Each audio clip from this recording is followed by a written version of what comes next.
Nos queda muy poco tiempo para conversar con el exministro del Interior, Rafael Filisola, quien está con nosotros. Hola, doctor, ¿cómo estás? Gracias por acompañarnos. No, al contrario, el gusto es mío. Gracias por estar. Preguntas muy puntuales, ministro, que tengo, o doctor, para poder hacerte.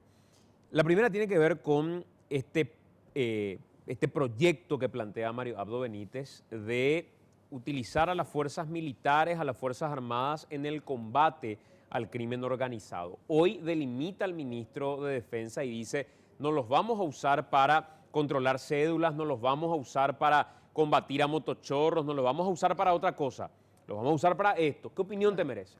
Y mira, en principio es duplicar funciones, para empezar. Porque acá lo que se plantea es lo siguiente, o sea, tenemos un sistema en materia de seguridad, constitucionalmente. Ese sistema es la fuerza pública. Una parte está a cargo de la Policía Nacional, que es todo lo que sea seguridad interna, y la otra parte es Fuerzas Armadas, que es integridad territorial, soberanía y qué sé yo.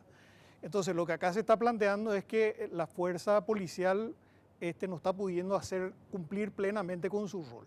Ahora, tenemos otra cuestión que no estamos mirando, que las Fuerzas Armadas tampoco están cumpliendo plenamente su rol, no porque no quieran ni porque no tengan elementos capacitados, sino porque no tienen recursos. Por ejemplo, el espacio aéreo está desprotegido, porque hoy Paraguay no tiene una fuerza aérea artillada que tenga capacidad de custodiar el espacio aéreo paraguayo. O los ríos, por ejemplo, los ríos fronterizos hoy están desprotegidos, o sea, nuestras fronteras son totalmente vulnerables. Entonces, yo creo que está mal planteado el debate así como lo ponen sobre la mesa desde el gobierno. Yo creo que tenemos un problema en materia de seguridad donde tenemos que reforzar a la policía, que la policía pueda cumplir con su rol, y también tenemos que reforzar a las fuerzas militares para que las fuerzas militares puedan cumplir con su rol. Y el cumplir con su rol, digamos, si fuera ya reforzada presupuestariamente, en tecnología, podría eventualmente permitir, porque eso también decía el ministro, la enmienda debería darnos más recursos económicos para potenciar a las Fuerzas Armadas. ¿Ahí sí justificaría utilizar a las Fuerzas Armadas para el combate al crimen organizado o te suena un poco complicada también la cuestión? Mira, en la experiencia comparada, el crimen organizado está a cargo de instituciones policiales. Te voy a poner como ejemplo España, por ejemplo, ETA. ETA fue un tema policial y la policía española, las instituciones policiales españolas acabaron con ETA. Y te voy a poner otro ejemplo.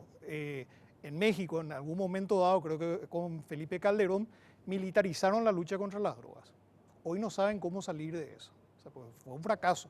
Porque las Fuerzas Armadas tienen un rol, tienen una doctrina, tienen una preparación que está orientada a otro tipo de funciones. Y las fuerzas policiales tienen también su preparación y su doctrina que está enfocada justamente a todo lo que sea seguridad interna. Ahora, indirectamente, las Fuerzas Armadas pueden hacer mucho en materia de seguridad interna apoyando el trabajo. Por ejemplo, si hay una operación que requiere apoyo aéreo, se necesita a la Fuerza Aérea. O sea, ¿para qué vamos a tener... si tenemos una fuerza aérea, ¿para qué vamos a tener también una fuerza aérea importante dentro de la Policía Nacional? ¿O para qué vamos a tener especialistas? O, por ejemplo, si se requieren operaciones en los ríos, obviamente, y así se trabaja en otros países, obviamente se trabaja con la Marina. Pero para eso hoy constitucionalmente hay que hacer algún tipo de modificación. No, porque tenemos, que yo no sé por qué se dejó esa línea, tenemos la Ley de Defensa Nacional y Seguridad Interna, donde se establecen una serie de parámetros dentro de los cuales puede haber una cooperación y una coordinación en apoyo a la tarea de la Policía Nacional. Y con ese marco constitucional, con ese marco legal, se venía trabajando y se venía trabajando en forma coordinada y hubo algunas experiencias muy positivas que para mí fueron bastante relevantes. Eso se descontinuó con la ley de la Fuerza de Tarea Conjunta, que establecen una situación de excepción. Y una situación de excepción no es recomendable. O sea, en este momento tenemos desde el 2013 unas fuerzas especiales que están definidas por una ley especial atendiendo un problema que, ya lleva más de 2 décadas y que a este paso va a llevar mucho tiempo más. Y sin embargo, no se han fortalecido capacidades que queden instaladas en la zona. Hoy la tapa del diario Última Hora Sí. marcaba, doctor, que 4.000 millones de guaraníes había destinado la Fuerza de Tarea Conjunta al pago de informantes. Sí.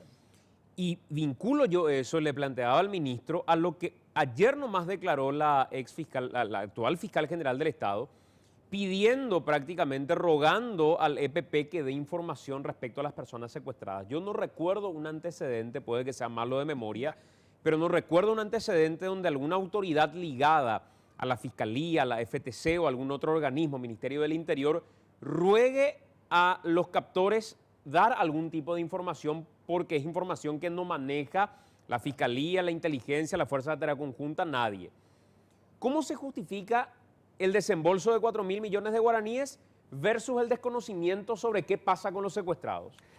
Bueno, y esa es una cuestión, te decía, en materia de seguridad hay que trabajar en forma sistemática, como en todo, ¿verdad? No, el tema inteligencia, por ejemplo. Hoy tenemos inteligencia que hace la policía, tenemos inteligencia que hace la Senat, tenemos una Secretaría de Inteligencia que debería coordinar todo eso.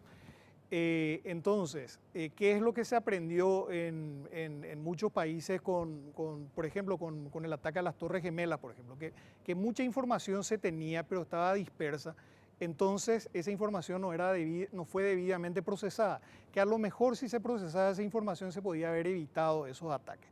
A partir de ahí, en todos los países se fueron estableciendo unas redes o unas instancias de coordinación justamente en materia de inteligencia. O sea, el sentido que tiene la Secretaría de Inteligencia en Paraguay es justamente que haga eso. Evidentemente no lo está haciendo todavía, se tardó en reglamentar y todo lo demás, pero a lo que voy es, por eso te decía que para mí el debate está mal planteado, porque no se trata de decir la policía no puede, entonces echemos mano de los militares, como desvestir a un santo para vestir a otro, o sea, no tiene mucho sentido. O sea, la policía tiene que funcionar bien. Por ejemplo, cuando se habla, vamos a crear unas unidades especiales que vamos a entrenar.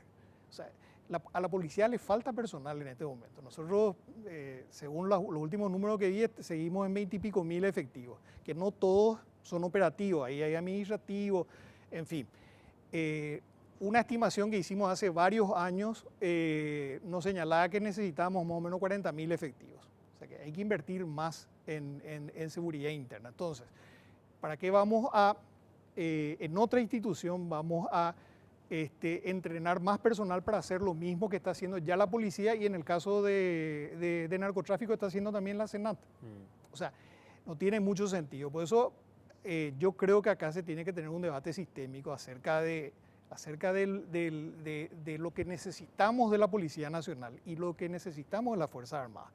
Una gran cosa va a ser que las Fuerzas Armadas tengan capacidad, por ejemplo, radarizar todo el país, tener un control del espacio aéreo. Hoy los cargamentos de droga caen porque cae el avión o cuando aterriza el avión.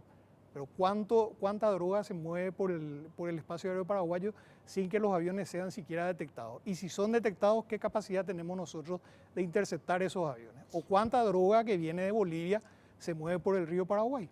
¿Cuánto dinero aproximadamente destinaban ustedes cuando estaban a cargo del combate al EPP? ¿Cuánto dinero destinaban a pago a informantes anualmente, por poner un estimativo?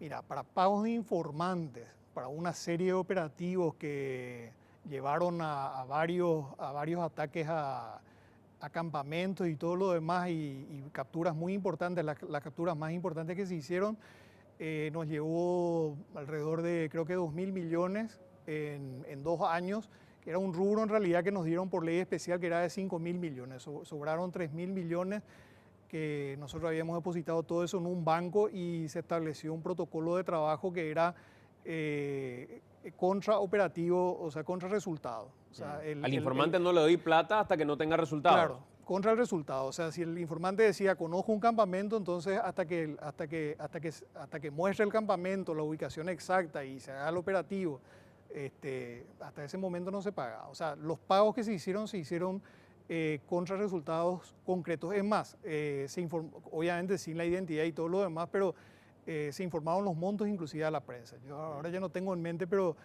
cada vez que se iba a pagar se hacía público que se pagó tanto y creo que llegamos a un total de 2.000 millones porque era un total de 5.000 y 3.000 millones quedaron en la cuenta corriente y creo que fueron utilizados por las administraciones posteriores.